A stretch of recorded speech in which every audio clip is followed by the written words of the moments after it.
Okay, we can make a start there. Certainly, I think it's now the numbers have stopped going up in terms of attendees. We have over 150 people in the room today, so I think that's a great attendance for today's webinar. So welcome everybody to this PES Network mutual learning webinar on PES approaches to the promotion of gender equality. I hope everyone's looking forward to these discussions as much as we all are. This is increasingly a key topic for the PES Network. Indeed, now the network has the promotion of gender equality as one of its objectives for the next few years. I think the next 7 years, this is going to be a topic that the PES Network wants to be talking about and working on. And some of that work started already last year with the commissioning of a new study on PES approaches to gender equality, which we're going to be hearing about today, as well as a number of inspiring examples from some PES across Europe. And I'll go through the agenda specifically in a bit more detail in a couple of minutes, just to let you know exactly who we're going to be hearing about.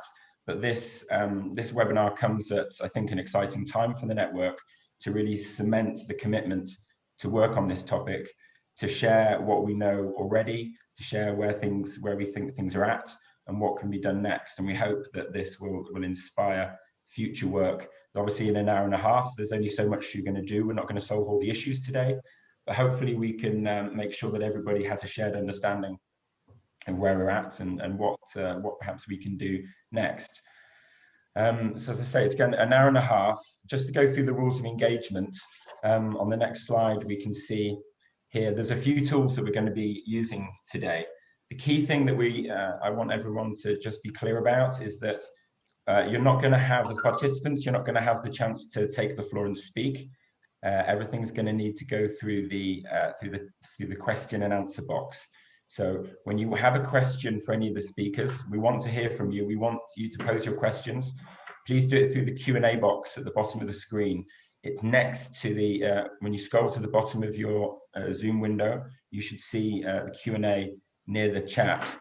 The chat function is used, as a lot of you are already using it, just to say hello to each other. Feel free to exchange on there, but that's not the place to ask questions of the speakers. I won't have time to be looking at the chat to pick up comments there.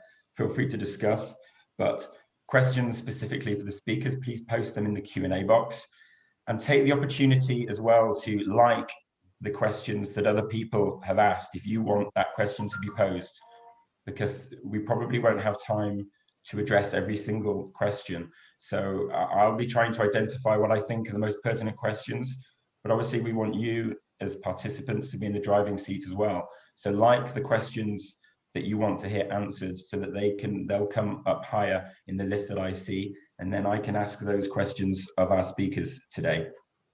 Apart from that, anybody experiencing technical issues, you can use the chat to contact directly my colleague Chiara, who's hiding behind the WebMeeting FGB username. So you can look for her in the chat, or you can send an email directly to the email there. And I think Chiara will probably post that email address into the chat. Will you, Chiara, just so that maybe people have access to that directly? A reminder, and I'll remind people this at the end as well, that all the materials from today's webinar will be available on the dedicated space on Circ ABC platform. And again, there's going to be a link to that posted in the chat. Yeah, note there in the chat, just when you are writing in the chat, do select all panelists and attendees to make sure that everyone can see your message. Otherwise, if you've just chosen one person, the message will go to that person specifically. Okay, so hopefully that's clear. They'll also be using some polls today. I think we'll be asking 3 questions at different parts of the agenda. So look out for those. I'll explain that. It's pretty self-explanatory, but we'll just be using those polls to get a temperature check for how you see things, what your take is on some of the issues that we're discussing today. So here on screen, you can see the agenda. Quite a lot to get through, a lot of super interesting presentations. I mentioned that the PES Network commissioned a study already looking at gender equality, and we're going to be hearing from the 2 lead authors of that study shortly after I finish speaking now. That's Silvia Sansonetti and Eamon Daven of FGB.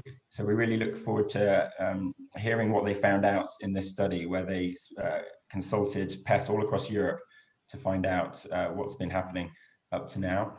We're also going to be hearing from the European Institute for Gender Equality, as well as two examples from PES, within the PES network.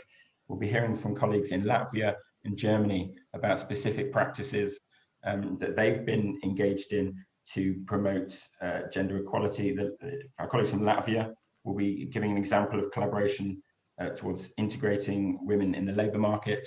And our colleagues in Germany will be giving us an overview of a family-focused job counselling service that they've been working on there. Jakub from the European Institute of Gender Equality will be explaining some of the work they've been doing to monitor progress towards gender equality in the EU. So I hope you agree that's a really interesting range of voices to be hearing from today. As I say, hopefully this is going to inspire everybody to think about what we can all do next, individually and within the PES network, to take this topic forward. So I think without further ado, we're gonna launch the first poll. If we can do that just before I hand the floor over to our experts to present the findings of the study. So here, and I'm going to leave this poll open whilst they speak, so you don't have to sort of rush to complete this in the next few seconds. You can take a bit of time. But we just want to get a sense from people about how you think things are currently in your PES. So the first question is whether you believe that your PES could better integrate gender equality. And if you don't work for the PES, then you can still reflect, perhaps hopefully, on the PES from your country. And then as an employer, it asks, is your PES implementing any of these policies to promote gender equality among staff? So as much as you're aware, obviously, if you don't know, there's a don't know box you can tick, but we want to get a check, a sort of a temperature check from across the participants of how things are looking currently. And after Eamon and Silvia have spoken, we'll have a look at those results to see how things are looking. So that will remain open for the next 15 minutes. So now, as I said, it's time to hand over to our two experts. The PES Network commissioned this study last year. The study is now published on the PES Network Knowledge Centre. I do encourage you to go and read that. We also published a short news item recently about it, just to raise awareness of its key findings. I'm not going to try and overview those key findings because we have the lead authors here.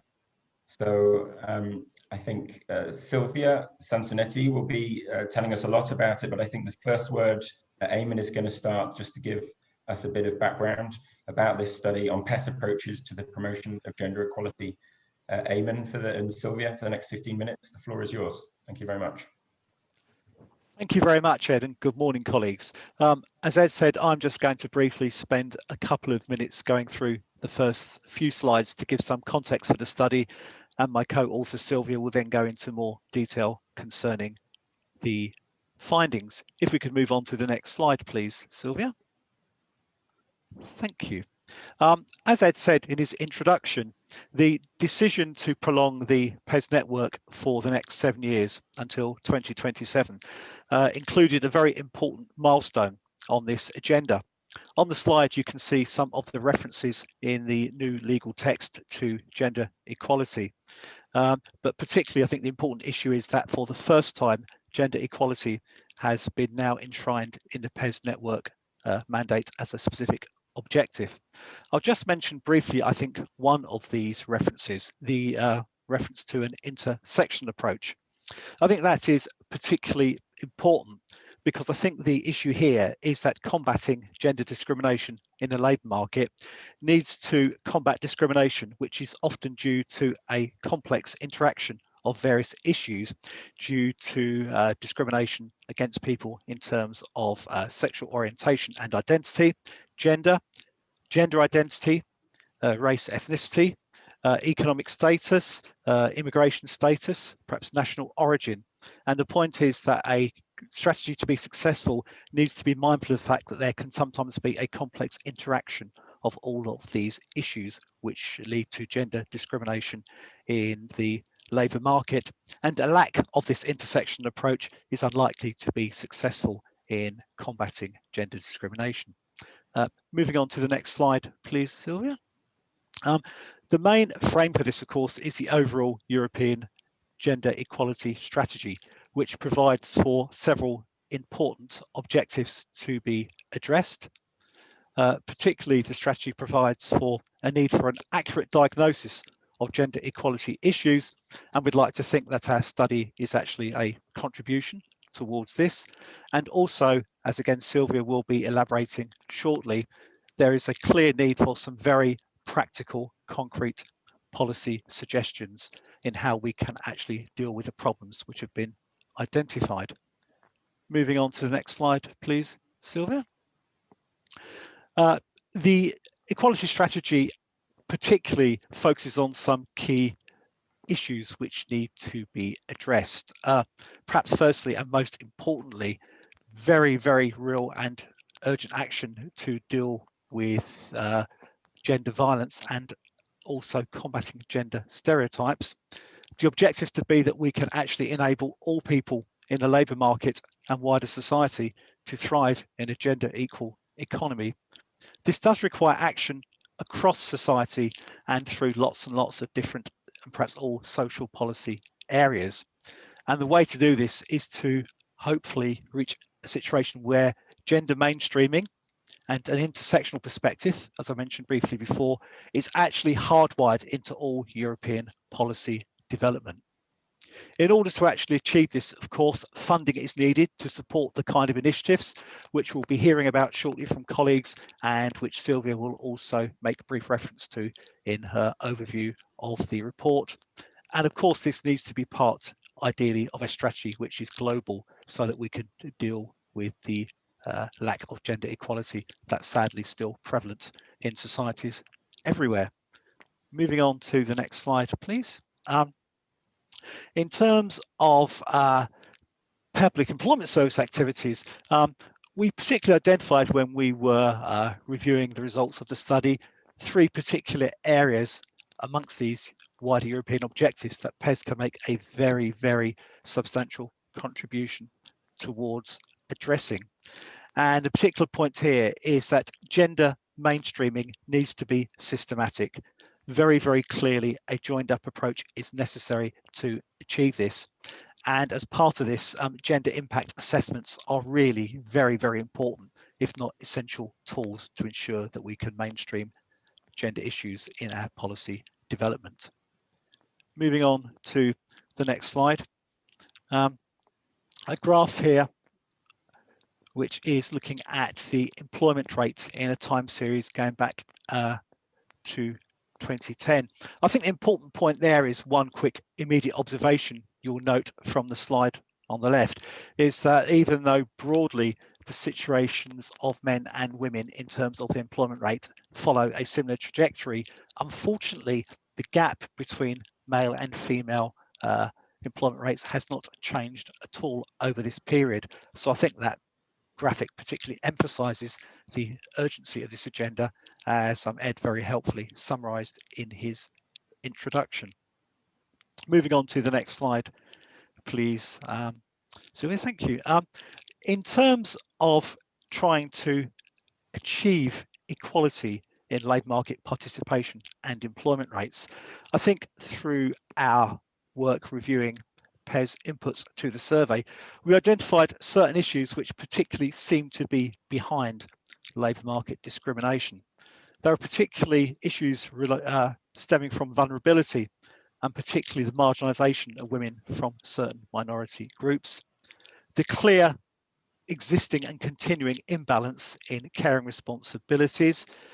The problem that there are some systemic issues in taxation systems which clearly discourage and disincentivize both partners to be working, and also gender stereotypes which still have a very, very strong impact on female participation in certain sectors of the economy, notably ICT being a frequently quoted example. Moving on to the next slide, please, Sylvia. I think the good news is that from the survey, there are many things that PES can do and many areas which PES can contribute towards addressing to move this agenda forward. Particularly, I think we thought that PES need to work closely in partnership with other actors and other delivery agencies. Therefore, they can deal with combating gender-based violence. They can look at working in partnership with people from the education sector to try and encourage educational choices amongst young women and girls to try and see if we can combat gender stereotyping.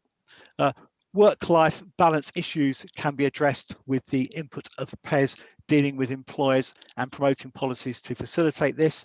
And in this regard, of course, the Work-Life Balance Directive is a very important step, which calls for a renewed commitment to promoting caring responsibilities for both partners and also encourages investment in care services.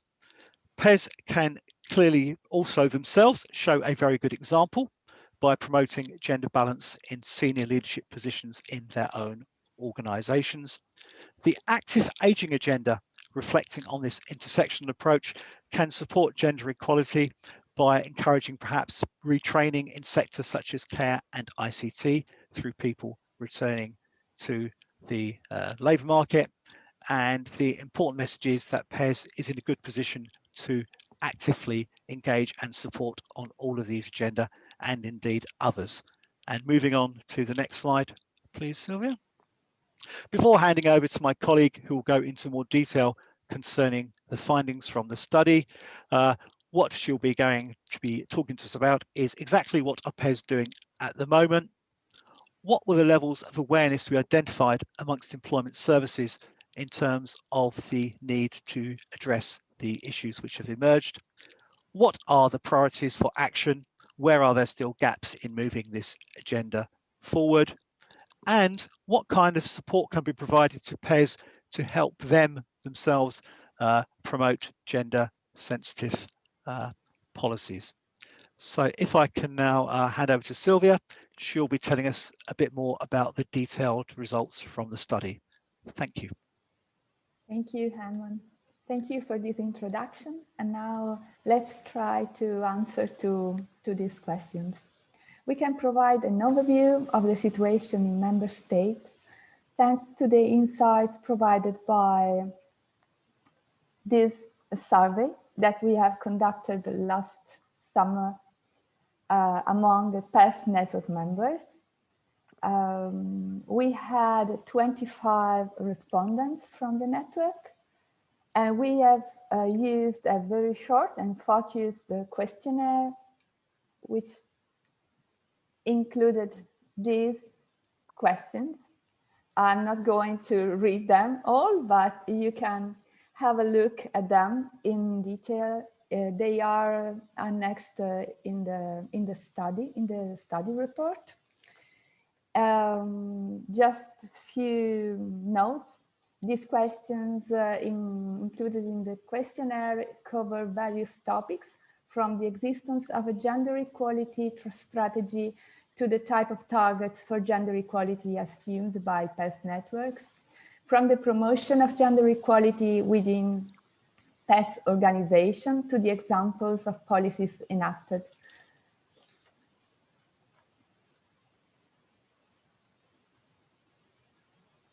So now have a look at some results from the study. In this first slide, we show what are the main hindrances that PES network members see for women's labor market participation. The large majority of PES authorities agree that women find concrete hindrances in participating in the respective labor market.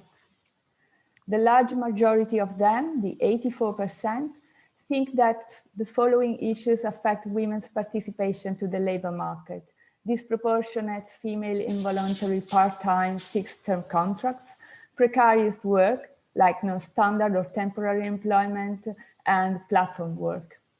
The 96%, so almost all of them, believe that gender segregation affects women's participation.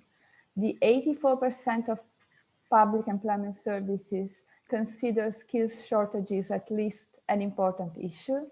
The 76% of national PES interviewed believe that low availability of family-friendly working time arrangement is important.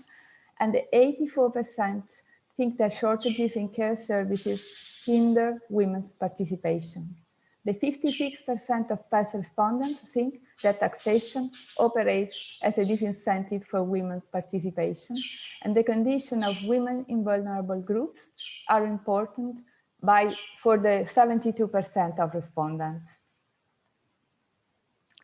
In the second slide here, we see that what is the extent to which PES promote inclusion through gender mainstreaming as a strategy, and we have that the 8% of PES fully adopt gender mainstreaming as a strategy. The 64% of them think that women labor market access by improving women's employability is an objective that they fully pursue. The 36% fully promote the adoption of full-time standard working contracts, while addressing gender segregation and dealing with skills shortages by encouraging women into non-traditional sectors and occupation is an activity fully implemented by the 32% of PES authorities and partly by the 44%. The 20% of PES respondents answered that gender segregation in career is an objective fully or partly pursued by them with a view to tackling the obstacles to inclusion. Improving work-life balance by facilitating the adoption of family-friendly working times is implemented by the 24% of PES, while the 24% of them try to promote inclusion of women by providing care services. Specific support to women in vulnerable conditions is fully provided by the 40% and partly by the 32%. But how do PES actually pursue gender equality in their employment strategies? Well, the 40% of respondents indicate that the national strategy for gender equality in employment provides the legal basis for implementing PES actions for gender equality. The 20% indicate that gender equality in employment is addressed in existing mainstream PES employment strategy. The 16% declares that gender equality measures are implemented, but they do not form a part of a national strategy for gender equality in employment, while only the 4% indicates that the PES employment strategy includes specific targets and actions to increase women's participation in the labor market. And what about gender equality in everyday activities? Well, the 76% of respondents, as you can see from the slide, regularly collect data disaggregated by gender. And this is a very important result, I think, which is probably also due to the implementation of the European Social Fund at member state level. I believe that European Social Fund has strongly supported the implementation of the collection of gender disaggregated data. Almost all PES ensures a gender neutrality in processes and procedures applied to clients and customers, as you can see from the slide in the second column. However, regarding the second result, I'm not that optimistic. I think that it should be clarified that gender neutrality does not necessarily involve gender sensitiveness. So I see that there is probably some work to be done here for the members of the PES network. because gender neutrality implies having no gender prejudice in approaching clients and customers, while gender sensitiveness means taking into account the specific conditions related to clients and customers' gender. On the negative side, from this slide, we can see that specific procedures for women accessing PES are less common, as only the 32% of PES respondents declare they have them, and that gender awareness courses for clients, customers are seldom provided, only by the 16% of the PES interviewed. In this slide, we see how PES promote gender equality within their own organizations. So we can see that the 68% of them adopted gender equality policy in recruiting their personnel. The 44% support gender equality by promoting women's career pathways in management positions within their organization. Tools for work-life balance are adopted by the 64% of respondents, and more concrete support for caring responsibility is provided by the 44% of respondents. The majority of PES, the 56%, arrange a dedicated structure and or devote responsible staff to gender equality for their own employees. And finally, specific support to employees in vulnerable conditions is provided by the 40% of national public employment services. Please consider that employees in vulnerable conditions are victims of violence, single women with children, elderly women, or ethnic minority women. So, what are the gender equality targets that the public employment services try to pursue in their activities? Well, in this case, for this question, we offer the opportunity to provide multiple answers to respondents. So the 76% of PES indicated that the access to measures is determined by individual needs irrespective of gender. This again points to the difference between gender neutrality and gender sensitivity. As I said before, this is not the same. The two aspects have different meaning, and I think that the PES, the public employment services, should work more on these definitions. The 40% of respondents indicate women returning to work after career breaks due to caring duties, and the 36% of them indicated unemployed women, including long-term unemployed.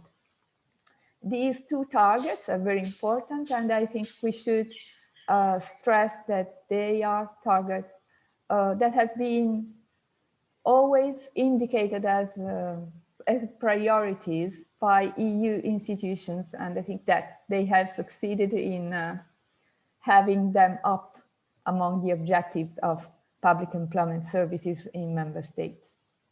Inactive women and women in vulnerable conditions are chosen as a target by the 24% of respondents, while the 20% indicate aging women and the 16% women in transition from education to work.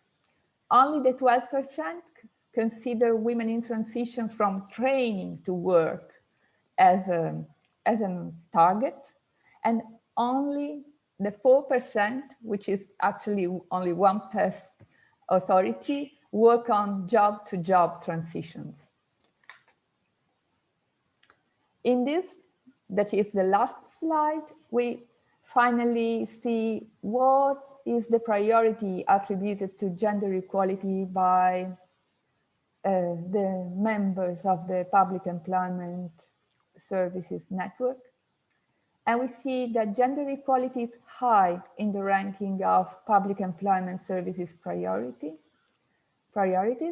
It is very important for the 40% of respondents, followed by the 32% labeling this objective as important, and the 12% considering it moderately important. Only one public employment service authority chooses that gender equality is a factor of low importance, and only one declared that they do not consider it.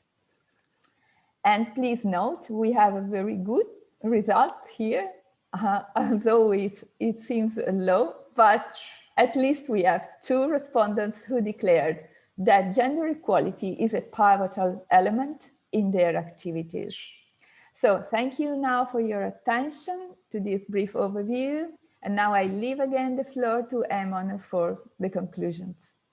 Thank you very much, Sylvia. Just Eamon, if I can just say just one thing just before you start. So I've got an eye on the time. It's 3 minutes past 11 now. We have another sort of 10 minutes max. I encourage people while Eamon is speaking, if you have any questions that you would like to ask of Eamon or Sylvia, please post them in the Q&A box. We'll have a little, hopefully 5 minutes or so just to ask those questions to them. It's obviously a lot of information. It's been a great presentation there from Sylvia, trying to give an overview of all the content of what is a very detailed report. But if you have any questions for Eamon and Sylvia, please post them and start posting in the Q&A box now, and we'll pick up on those before we start going to our other speakers. Thank you. Eamon, if you want to, say your... Thank you. Thank you very much, Ed. I mean, just briefly in terms of the conclusions, the report does contain lots of very interesting information. I think the main point is that most PES are doing something. There are many practices, but at the moment there is limited evaluation. So clearly we do need more evaluation, essentially to establish which practices are easily transferable from member state to member state. Employer engagement is obviously crucial. A key part of PES work is their day-to-day work with employers, and that can provide an excellent media for challenging labour market gender discrimination. Partnerships are essential. We've discussed the intersectional requirement a few times, and clearly PES need to work in concert with many other organisations in terms of a joint agenda, and as an outcome from that, the issue needs to be mainstreamed, not dealt with as an add-on, but it needs to be absolutely intrinsic to PES activities in every sphere of their work, and this clearly does require commitment from the top of organisations and direction and steer from that level. And moving on to the final slide, Sylvia, thank you. There is an issue about the way that gender equality issues are included in the plans and mandates and strategies of public employment services. Only a few PES actually explicitly address gender equality in their own PES strategies. Part of this in certain cases was due to the fact that there were ministry strategies and other wider government initiatives, which some organisations said provided a relevant kind of frame for this work. But clearly there does need to be a mechanism to ensure that gender equality issues are represented in day-to-day work, not least through perhaps more targets and measures which are potentially lacking. Gender neutral approaches, as Sylvia I think explained very clearly for us, are not sufficient. There needs to be a lot more work looking at the way that ALMPs are designed.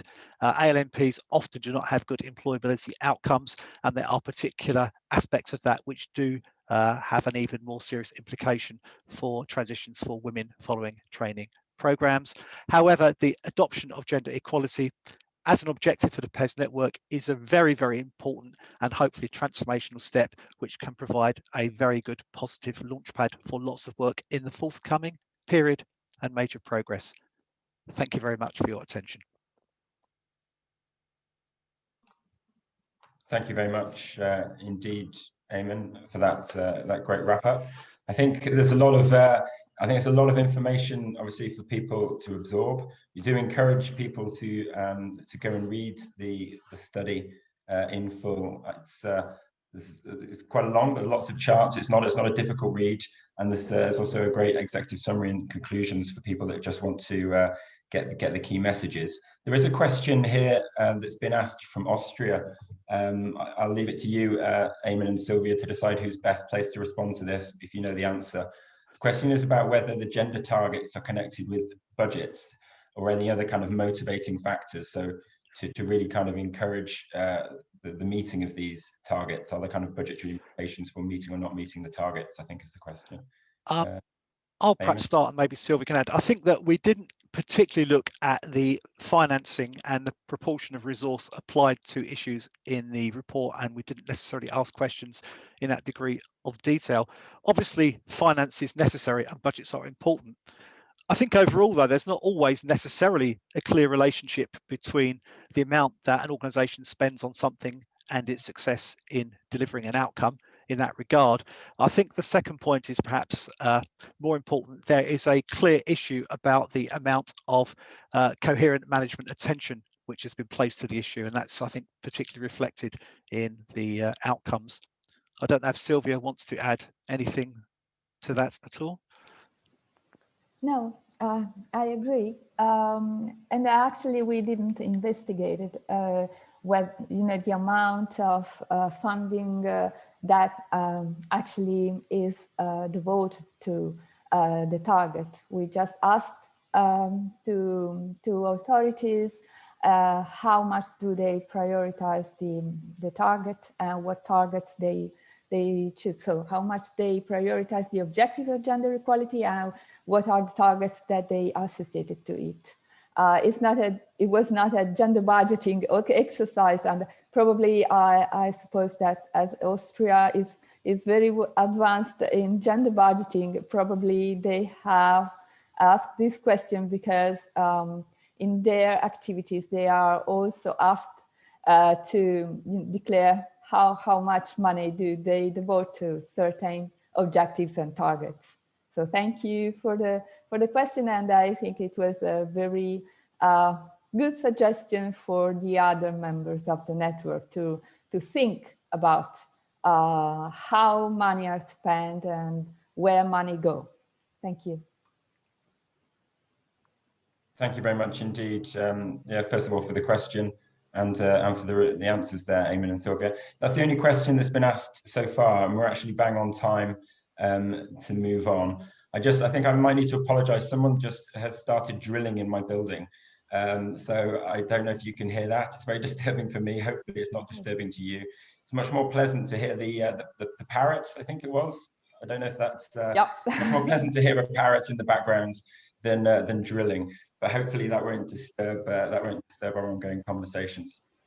So now indeed we're going to move on to the next series of presentations, and just to I said at the beginning, we're going to be hearing from representatives of the European Institute for Gender Equality, from the Latvian PES and from the German PES. And the way that we're going to do it is that we will hear from each speaker in turn, and we will take questions at the end for all of our presenters. So do, during any of the presentations at any time, encourage participants to start posing your questions. You can post them at any time. We'll pick up at them at the end of the 3 presentations. And look out for other people's questions and upvote the ones that you definitely want to hear asked. So without further ado, the first of our speakers is Jakub Jesel. He's from the European Institute for Gender Equality, an agency based, I think, in Lithuania, Jakub. And Jakub will be talking to us about the work they've been doing on monitoring progress towards gender equality in the EU through the Gender Equality Index. So each of our speakers will have about 8 minutes. So Jakub, for the next 8 minutes, the floor is yours. Thank you. Perfect. Thank you, Ed. I'm going to share my presentation on screen first. So let's see that that works. So let me share my screen. Here we go. Can you see the presentation? Yes, it's not yet full screen. If you can. Yeah, now it should be full screen. Is that okay? Yeah. Perfect. So thank you very much for the opportunity for speaking at this exciting webinar. I'm going to talk today a little bit about what we do at AGE to monitor progress towards gender equality in the EU with our dedicated tool for this purpose. Okay, sorry. Yeah, sorry. Sorry, carry on. Yeah, with our dedicated tool for this purpose, which is called the Gender Equality Index. Maybe first a very brief introduction. So the European Institute for Gender Equality is a European institution set up to strengthen the promotion of gender equality in the EU.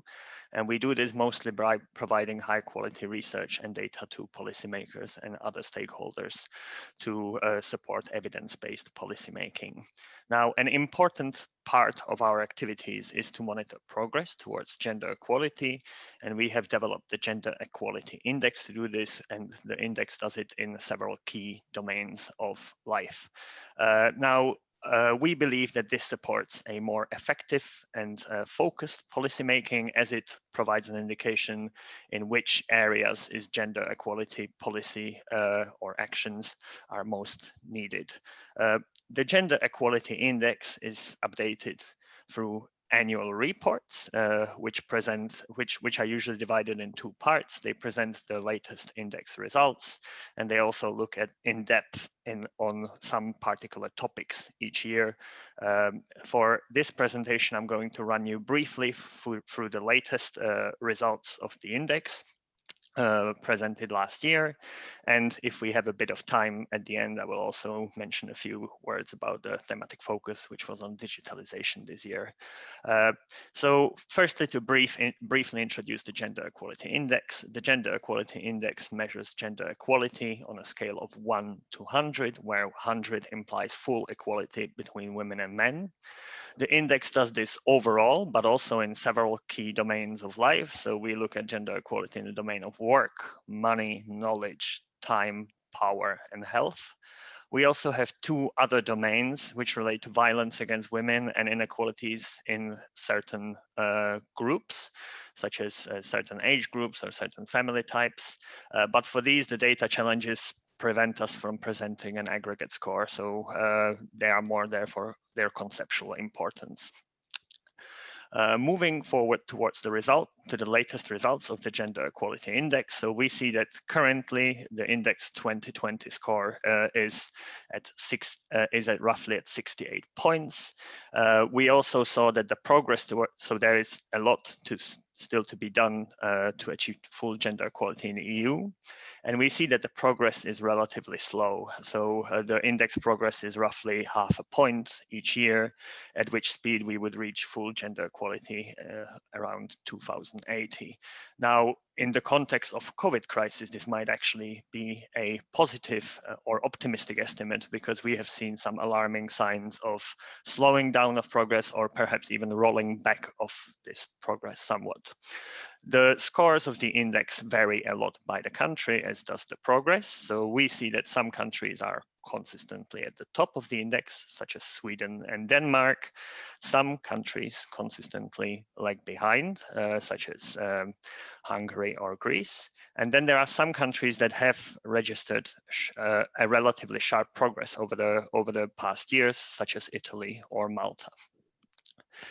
Looking a bit more detail into the different domains of life that we have in index, we see that the most to be done is in the domain of power, which reflects the sharp underrepresentation of women in key decision-making positions.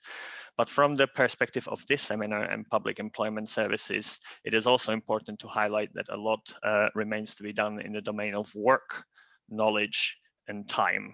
We have seen some progress in this area, particularly in participation of women in employment and in education over the past years. But we've also seen some persistent challenges which relate to gender segregated labor markets in the EU, as well as fields of education, and also by the fact that women continue to undertake majority of unpaid work at home, be it related to care work or housework. Now, given what we've heard in the previous presentations on the importance of explicit gender equality targets, I have picked one example from the latest Gender Equality Index report, which relates to the legislative quotas or targets for the proportion of women on the boards of largest companies in the EU.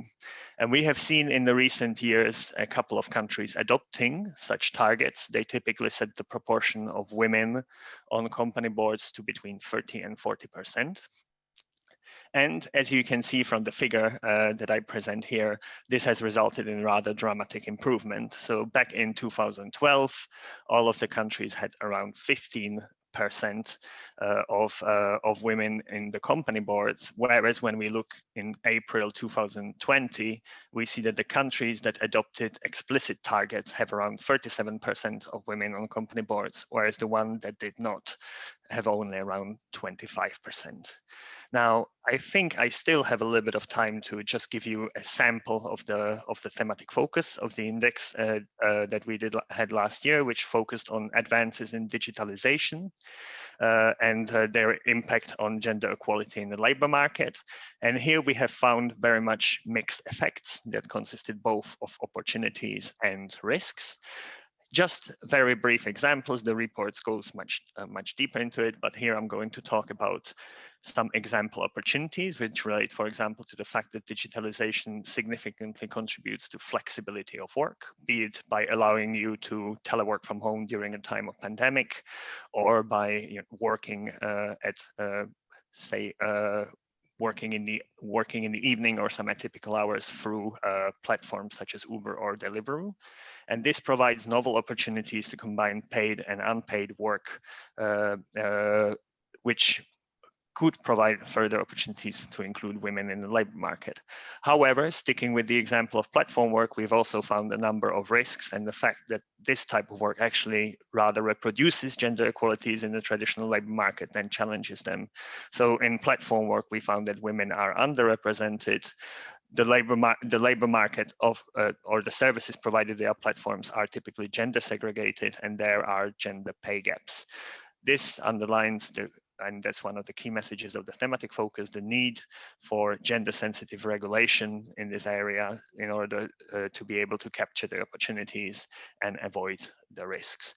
I think that's about all I can do today in this limited time. So I hope that this kind of helped you to appreciate a little bit the importance of monitoring gender equality in the EU. And in case you want to read more about this, on this final slide, you have a link to the Gender Equality Index website where you can find much more information.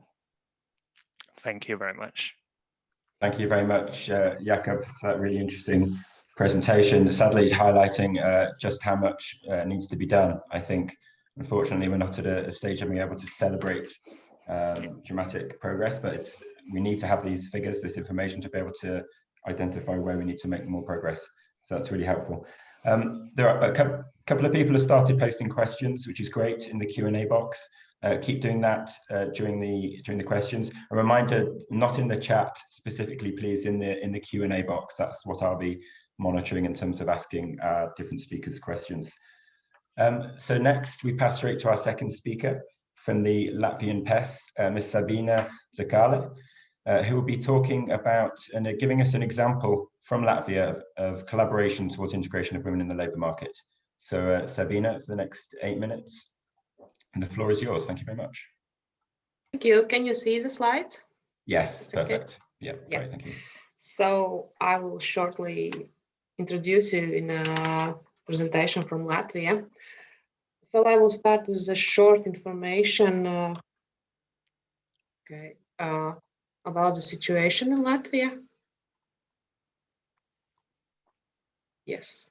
In summer 2020, the study from Latvian think tank and with the support of IT Education Foundation and Accenture Latvia was concluded that the significant disproportion of gender representation in this sector is closely related to the deep-rooted stereotypes.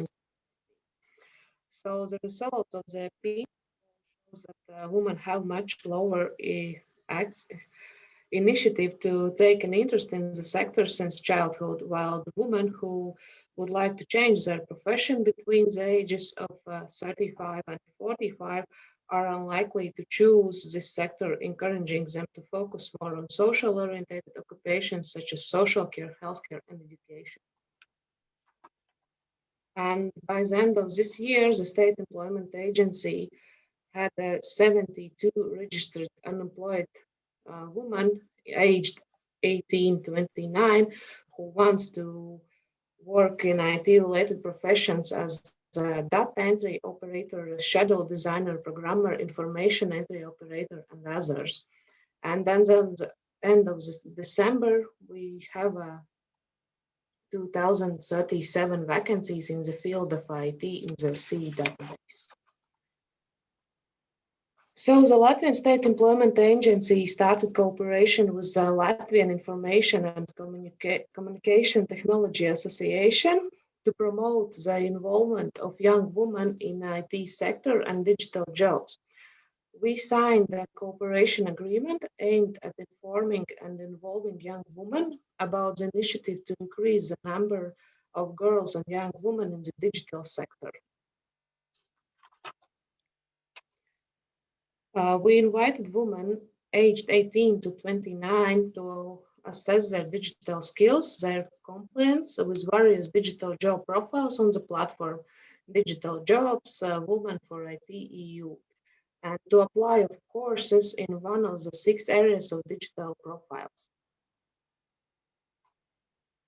In autumn 2020, the first 39 participants graduates from this project.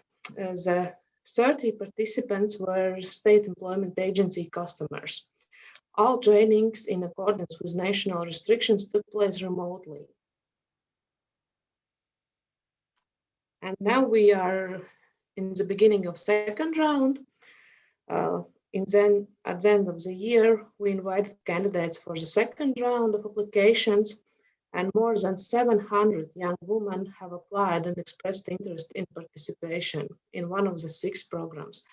As the most popular job profiles the participants choose are the profession of information system tester and the profession of digital media specialist. The application for the second round has ended, and 99 project participants have signed an agreement on participation in training. And in this round, participants from all regions of Latvia were invited to participate.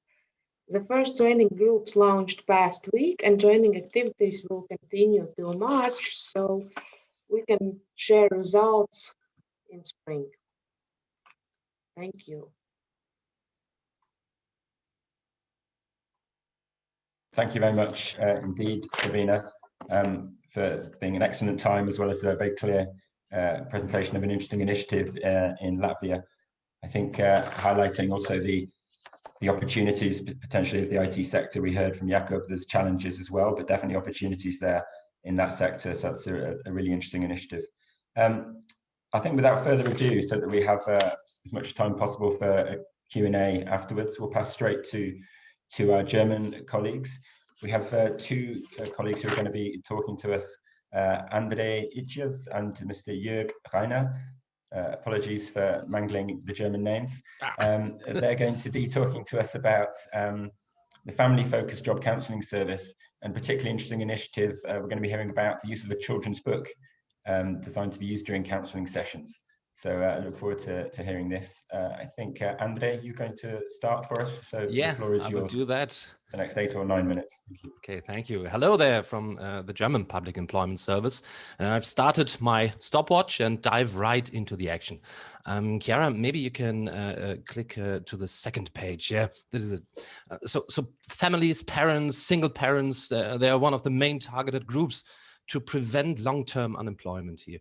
But the interconnected and interchangeable systemic problems within these groups makes it even harder in terms of prevention. So in comes the family-focused counseling. It's a method that's specific, especially in the basic income support sector of our unemployment system. So the family-focused counseling has the systemic approach to put the focus on the whole family, to reduce the need for basic income support, to increase women's employment opportunities, to improve educational and participatory opportunities for children, reduce the risk of intergenerational unemployment, and increase the chances for success of a sustained integration into the workforce for parents. So in short, the goal for this strategy is to reduce long-term unemployment, is to prevent, to open up perspectives, and to create participation of the family as a whole. So my colleague Jörg will tell you now about one instrument to perform or start the family-focused counseling. Oh, thank you, Andre. Then I will show you. Next step, I show you the aims and the content design of the children's book. We developed with a publisher 2 children's books. One book for parents who consisting of men and women, and another book for a single parent woman. You find a barrier-free online version at www.arbeitsagentur.de/Kinderbuch. You can see them. Then the next slide, please. What are our aims? Andre told you of family-focused counseling. One result of our counseling are the children's books. The following slides show you our aims. We tested the children's book at 10 different regions of Germany and get very good feedback. The customers and advisors likes the books. It improves the relationship between customer and advisor. It helps by introduction and of the counseling of job seeking. It's good for image for our organization. After this test, we offered all job center to use these books.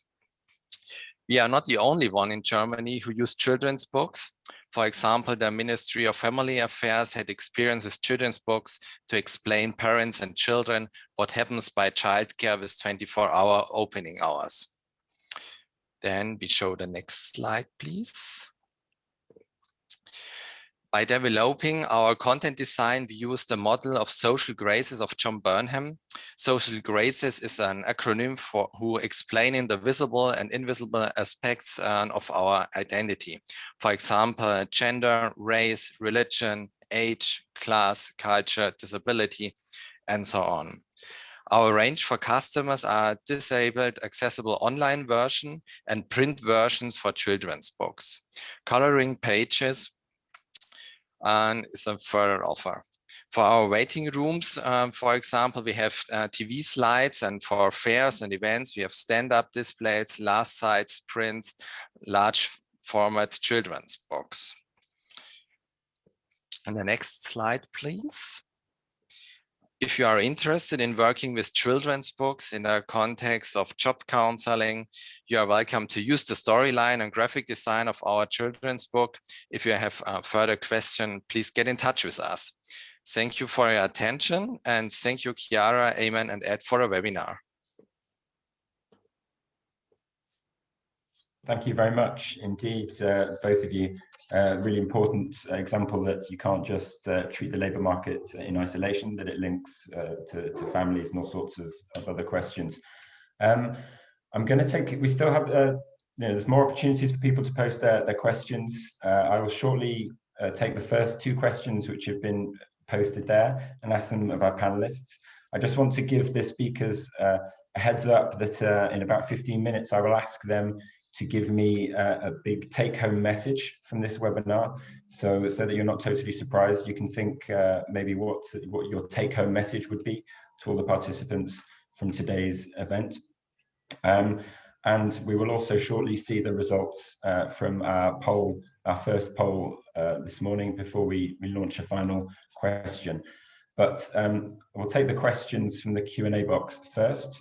So there was a question, and I think this was posted during Jakob's presentation. So I guess this one is for Jakob.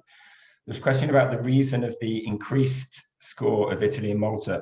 I don't know if increased score in that context meant a better score. I can't remember from your presentation, but the increased score of Italy and Malta, was it to do with the use of quotas, soft measures, active labour market policies, or was it something else? Jakob, are you able to answer that? Yes, I'm able to answer that. Yeah, indeed, increased score means higher gender equality. So the score of 100 is full gender equality. I've actually checked on the 2 countries in the meantime, and I think I can give a fairly straightforward answer for both of them. I will start with Malta, where it's a combination of increased participation of women in the labor market and increased representation of women among key decision-making posts. maybe here kind of a broader remark on this. I think much of the progress of the index in the recent past has been driven by progress in decision making, in representation of women in decision making positions. And this is also true for Italy, where we have actually seen, I have presented on that slide on gender quotas on company boards. I have presented Italy as as an example of a country that adopted such a quota. And when we look at the index scores, indeed much of the progress of Italy is explained by increased representation of women in key decision making post in the economic sphere, also to some degree in politics. So that would be, I think, in short, the answer to that question.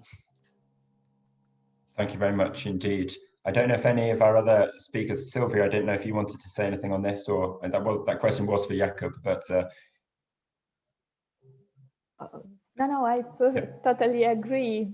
Let's say in a role of an Italian expert on gender equality, I can confirm what Jakub just said, that actually the progress that we have achieved at Italy in gender equality are due to the to a law on gender quotas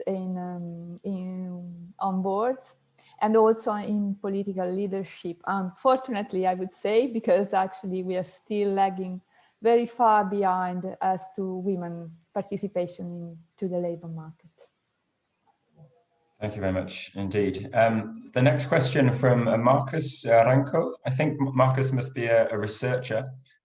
He asks about active labour market measure evaluation practices, noting and asking about how PES financial incentives influence gender equality. Again, I think this was posted during Jakub's presentation, so it's probably directed mostly at Jakub, but if any of our other speakers want to respond to this, just give me a little sign as well.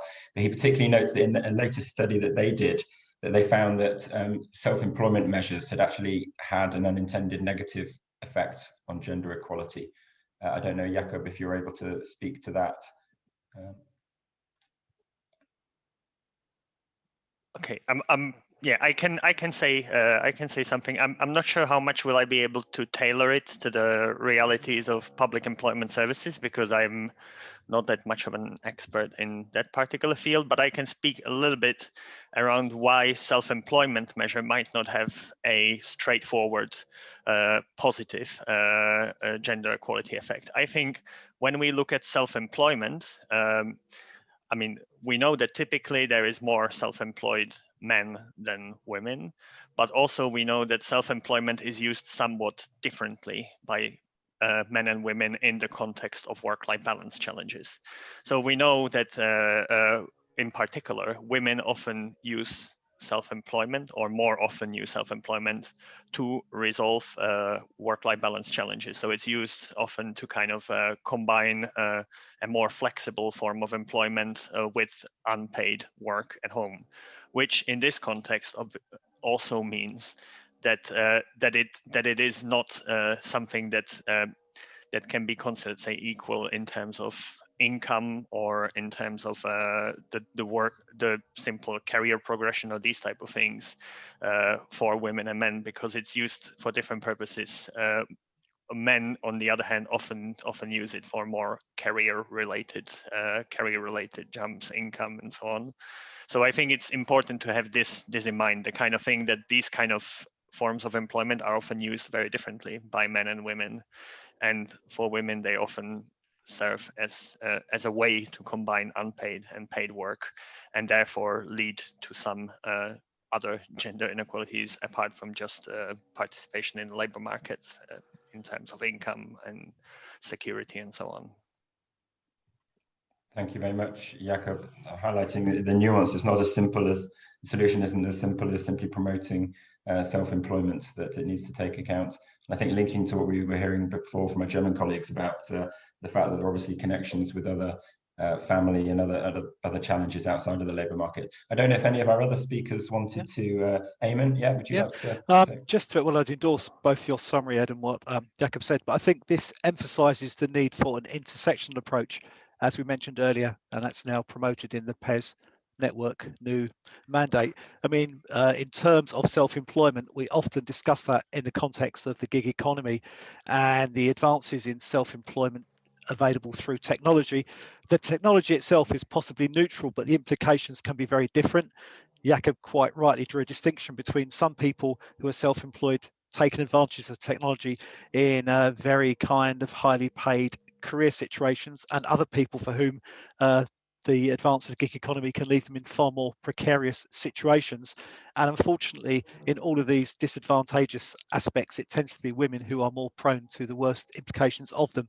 So there needs to be clearly a very, very joined up approach, and indeed a mainstreamed approach to ensure that the advantages find their way equally to men and women, but also the disadvantages are combated, because women tend to be more likely to suffer the disadvantages of these changes. Thank you very much, Eamon. Unless any of the other speakers makes a sign, I'll pass to the next question. I think this is a question perhaps for everybody. It's quite a broad question. What is your view on the role of gender equality plays in the kind of even bigger objective? Gender equality is already quite a broad objective, but in the broader objective of moving towards an inclusive labour market, how important is that question of gender equality in that context? I don't know if someone else wants to go first on this one. I don't know if Latvia is Sabina. Is this something that you've been thinking about, the importance of gender equality within the broader inclusive labour market objectives? Well, we are one of those PES who don't have actually some guidelines for the gender equality, but I guess we should look on them. Okay, thank you very much. Colleagues from Germany, I don't know if this is a question that you, Andre? Yeah, so I think it is, of course, mostly about barriers, not about specific groups of people. So you got an anchor point to move on to other groups. So that's my view. Maybe, yeah. If I can just a little reflection on this. I think when we look in the index on the employment rates and when we talk about inclusivity of the labor market, I think we often see that when we look, for example, on employment targets of the EU, the 75% target from the past, we often see that for men the employment trends are actually already very high, and it's quite difficult to even achieve more inclusion there, because simply the rates are quite high already, and further improvements might actually be difficult to achieve in a number of member states. Whereas for women, there is still, at least in some member states, the employment rates are rather low, and there is still space to promote more inclusion there. So I think in this context, the gender equality is paramount, because if you want to have more people in the labor market, they are most likely to be women, the additional people who would progress into employment. So that's important to keep in mind, I think, when looking at these labor market situations, and that's important. Okay, thank you very much, Jakob. Eamon, was that? Perhaps just briefly, I think, as well as the clear moral argument, there's an obvious kind of economic argument as well. I mean, obviously, a labour market where there is a great disparity in terms of labour market participation and employment rates, it clearly means that a larger group of women are unable to make the contribution which they could towards the kind of wider successful operation of the labour market. So until there's gender equality, it means that the whole of the economy won't be as successful, because women are not being able to make the contribution which they could in terms of their skills and competencies. And if their aspirations are being not realised, it means that employers are never going to be in a position to recruit the best employees for a job at the micro level as well. So I think it's clearly a kind of an economic argument as well as a moral one. And I'd endorse the points that all the previous speakers made as well. Yeah, I think in this, I would have one thing to add, maybe, because we did run a study at AGE on this, on the economic benefits of gender equality in the labor market. And I think the argument, the loss of talent pool is an important argument. And it is, I think we estimated both the effect of including additional women in the labor market, so kind of the effect of how much benefits you would get from kind of allowing women to reach the same employment rates as men. But we also looked at how much additional talent you could get into, say, STEM fields. So equalizing the labor participation in particular fields where currently we know that there are massive bottlenecks there, even though there are people who are willing to work, and it's a matter of matching. It's a matter of matching them. And I think for both of these pathways, both the employment rate pathway and kind of breaking down the gender segregation of the labor market, we found quite substantial economic benefits looking forward to the future. I think the study did it through fairly advanced macroeconomic modeling, looking forward to the future. And I mean, the advances were in terms of percentage points of GDP, so fairly large effects looking forward to the future. Thank you very much. Yeah, Sylvia, please. Well, on one side, I would say there is a clear demographic issue here. Women are half of the population. So if this is not reflected in the proportions in the labor market participation, we have an issue there that we have to, to tackle on one hand. And there is an issue of stereotyping, and probably this is a very important and crucial issue, which is reflected in women participation only in some areas, some sectors, and this is something that really needs to be tackled. And I think that probably, sorry for my parrot, she's always silent, but not in this case. But I think that what is really needed, I think that what PES can do is work more from the demand side. Not just work with people who's looking for a job, but also with employers.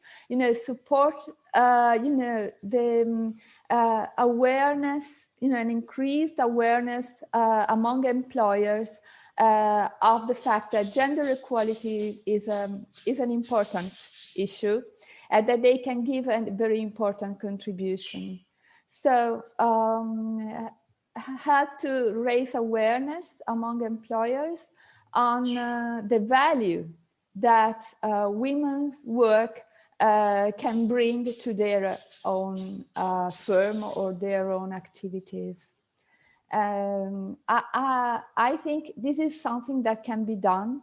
I think there are some good practices that can be valued and considered, and even if probably public employment services have been always much more oriented towards helping unemployed and people looking for a job. I think that assuming this demand side point of view can reveal to be, more, a different point of view that can add value to their activity in achieving a gender equality. Thank you very much indeed, Sylvia, and to all our panelists for their response to that. It's 11:45, so we need to move towards the end. There was a question. I'm going to cheat slightly and take a comment that I saw, a question that I saw in the chat, which was directed to Jakob, about whether you look specifically and measure a difference between women in management versus parents in management. I think this links to some of what Sylvia was talking about, impacting different sectors.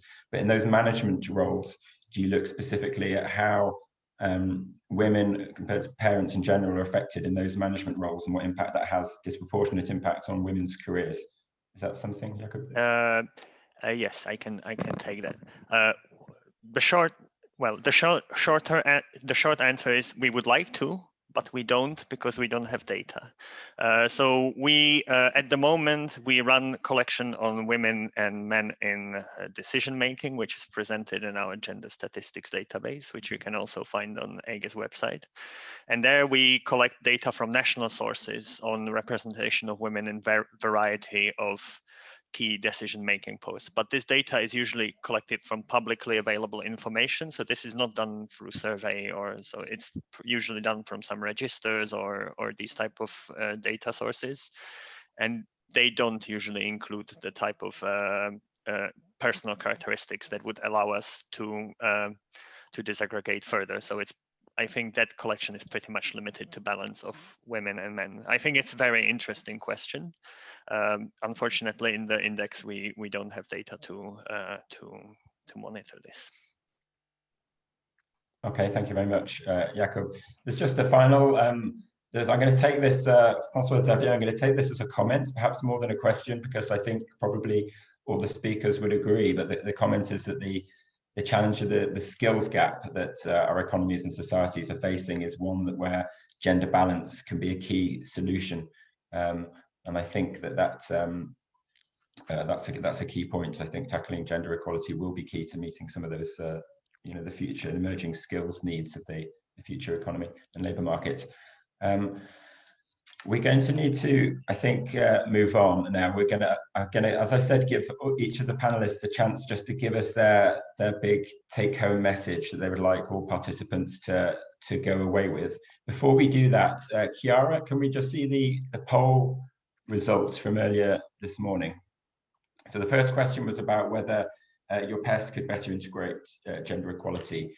And obviously a strong, between yes, definitely, and yes, a little, there's an overwhelming view that indeed, yes, PES can better integrate gender equality in its activities. Very few people saying no. Some people maybe not, don't feel that they can answer that question, but a strong message there that there is more work to be done, which I think certainly from the PES Network's perspective, that's a key message that we hear, and that the network is going to be working on. And then question 2, if I just scroll down to that, so you perhaps need to do the same on your computers. So as an employer, is your PES implementing any of these policies? So quite a range of different things going on. The most popular is looking at the pay, equal pay. And it was interesting actually looking at, if I remember from Jakob's slides, that pay, although perhaps the one that gets the most, it'd be the layman on the street would probably think first of all about pay. It was the one where the performance was, there were more challenges in other areas. And there is quite a lot already happening. It's the one where perhaps the most activity is going on now in terms of equal pay and pay transparency measures. A bit less in some of the other. And actually this goes very well because there was a question in the chat about are companies and employment counsellors in PES trained in gender equality. And here in this poll, we found from our participants that 32% said that there was staff training on gender equality and non-discrimination, which suggests that there's further opportunities there probably to do more on that. I think that's kind of my main takeaway from that. Very few, 23% say all of the above. So there is work being done, and I think increasingly sharing the work between PES. So we've heard some initiatives from Latvia and Germany, and I think increasingly sharing these efforts, looking at what's working, inspiring each other, is going to be key for the future, some future exchanges of the PES network. But I'm slightly getting ahead of myself in terms of maybe the wrap up. So I'll give the floor now, just perhaps a minute maximum each, if I can ask each of our panelists to say their final message. While you do that, we're going to ask participants, I think, Chiara, to answer a final poll question. So while our speakers are answering this question, people can perhaps fill out just one question just to help us with our takeaway messages about whether the experiences that you've heard today will help your PES better integrate gender equality in its activities. And so honestly, this is just we're not trying to achieve everything with this one webinar. We're trying to really show the importance of this topic. This is the first webinar topic of 2021 for the PES network. And this is just the start of some of the work and exchanges we want to do, but just a little temperature check about whether today's webinar is going to help push this agenda forward in your PES. So I don't know who wants to go first. I'll maybe pick Germany. Do you want to go first with your key take home? And I don't know perhaps if just one of you, so if I can Andre tell will you. do it. Yeah. So regarding our family-focused counseling, I can tell you, for us, it's not only a method, but it's rather a change of mindsets. So a mindset for the acceptance of existence of interconnected problems in families within the counseling process. So in short, the problem of one is the problem of all. Thank you very much indeed. Sylvia, do you want to, what's your big takeaway? I think you gave some of the hints of what your takeaway messages were and what you said earlier, but Yes, well, I think that the two good practices that we have, that public employment services have presented today are very good examples to be considered. Having a holistic approach to the issue, to the person that go to public employment services asking for help and support, is the best approach to really enact gender equality policies in practice. I think that the only way, to really achieve more gender equality in employment is to work with people and to support them in their everyday issues, the issue that they encounter in their everyday life. So they both are very good examples. One, because work-family balance is something that we all experience in our daily life. And the other one, because it looks at the future and the developments in the ICT and the possibilities for women to find opportunities in the labor market through ICT. Thank you. Thank you very much, Sylvia. Jakob, maybe if I could ask you to your key takeaway message. Yes. Yes. Well, I think we've seen some exciting examples today of what public employment services can do to help address gender inequalities in a range of domains of life, where we see from the index that there are gaps and there are indeed significant contributions that public employment services can make. I think I liked a lot the point that Sylvia made during the discussion before, that this is partly working obviously with job seekers, but also with the demand side. So also with the employers. And I think there is a range of options to challenge certain kind of challenges that we see in the labor markets, be it stereotypes around gender segregation, but also, and I think this one I wanted to highlight a bit more because I don't think we talked so much about it during the presentations, and it's a crucial point usually that we highlighted, Ege, the inequalities in unpaid work, because these underpin many of the inequalities that we see in the economy. And for example, working with employers around options to providing work-life balance or something, or measures like that are very important. Thank you very much indeed, Jakob. Sabina, your takeaway message? I think we will need to focus on more opportunities, and there should be to develop the work with companies and associations to share good practices in order to encourage participation and testing in non-gender specific occupations. Wonderful. Did you hear me? Yes, thank you very much. Yeah, perfect. Thank you. Eamon? I think overall there are three key issues for me.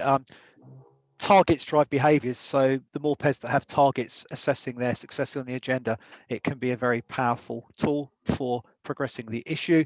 Mainstreaming is very, very important and indeed essential, not least in things such as the design of active labour market policies to try and make sure that they are clearly linked to more effective transitions for women into employment after going through training programs, particularly women returning to work after long periods out of the labour market. And overall, I think this intersectional approach, which is helpfully mentioned in the PES Network mandate now, is very, very important, because PES need targets, they need to mainstream the agenda, but it can only be achieved through lots of joined up policy working between PES and ministries and other people in wider areas to do with skills, education, and indeed the wider economy. And the employer demand side is absolutely crucial, I think, as well. And PES, with their employer engagement, have a already pre-existing tool to try and influence employer attitudes and show employers how it's in their interest to adopt a more progressive approach towards their recruitment policies. Thank you very much indeed to all of you for those takeaway messages. Chiara, can we have just quickly the results of that poll? So will the experiences presented today help you better integrate gender equality? 31% already said yes, 50% probably, 10% unlikely.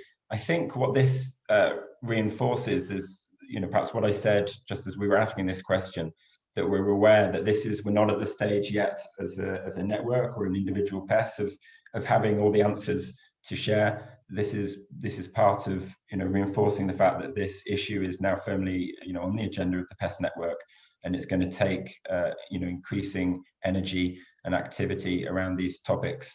The things I've heard just from our speakers and the questions, there's issues around data and targets which need to be looked at, but also a change of mindset towards some of these questions. Approaches need to be holistic, intersectional.